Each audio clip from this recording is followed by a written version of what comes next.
ఇలాగే వాళ్ళిద్దరూ మనకి ఎక్కడ కానీ ఏ బుక్లో కానీ ఇంతవరకు నేనైతే నా 1.5 years సర్వీస్లో చదవాలా. లాలాజీ తర్వాత ఇప్పుడు ప్రస్తుతం లైవ్ మాస్టర్ అయినటువంటి దాజీ గారు చక్కగా చెప్పారు. అప్పుడే మన కులశేఖర్ గారు చెప్పారు లాలాజీ గురించి. ఆయన చదువుకోలేదు. ఒక సైంటిస్ట్ ఆయన ప్రశ్నించినప్పుడు ఆయన సైంటిస్ట్ తెలియని విషయాలన్నీ కూడా ఆయన చెప్పాడు. అది ఎలా సాధించగలిగాడు దాజీ గారు?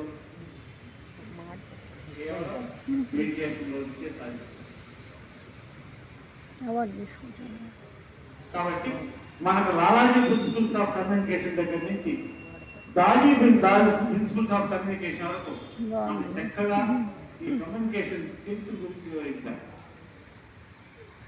తర్వాత కమ్యూనికేషన్ లో మనం ముఖ్యంగా గుర్తుపెట్టుకోవాల్సిన విషయం ఏంటంటే, మీరంతా సర్కస్ చూస్తుంటారు. సర్కస్ లో ఒక వస్తాలు వచ్చి గుండెలు ఎత్తారు, ఇనపగుండు పెద్దవి. చూసారా? సర్కస్ లో ఒక పెద్ద వస్తాలు వచ్చి ఇనపగుండు పైకి ఎత్తాడు. ఈ పక్క పొద్దు మంది ఎత్తి ఈ పక్క ఎత్తాడు, ఆ పక్క మంది ఎత్తి ఈ పక్క ఉంటాడు. మనం కనీసం అటు కదలించలేదు దాన్ని. ఆయన షో లేకపోయినా కూడా ప్రతిరోజు ఆ గుండు ఎత్తి తినాల్సిందే.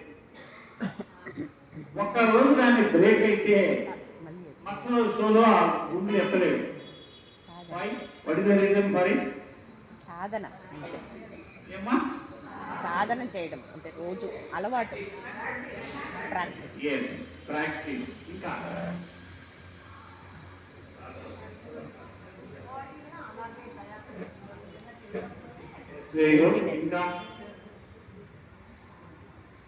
because it is a skill.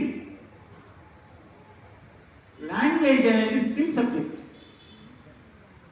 ఇప్పుడు మ్యాథ్స్ ఉంది, ఒక ప్రిన్సిపల్ నుంచి ఫార్ములా వేస్తాము, ఆ ఫార్ములాని డిరైవ్ చేస్తాం, అది ఎప్పటికీ మైండ్లో ఉంటుంది.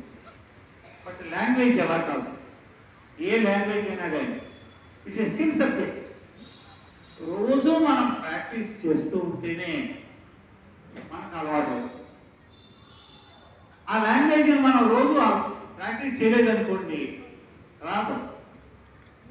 అట్లా ఈ కమ్యూనికేషన్ సిస్టమ్ కూడా రోజు మనం అలవాటు చేసుకోవాలి. ఇప్పుడు మనకున్న సర్కారు వాళ్ళకి చాలా తేడా ఉంది మాట్లాడే దాంట్లో.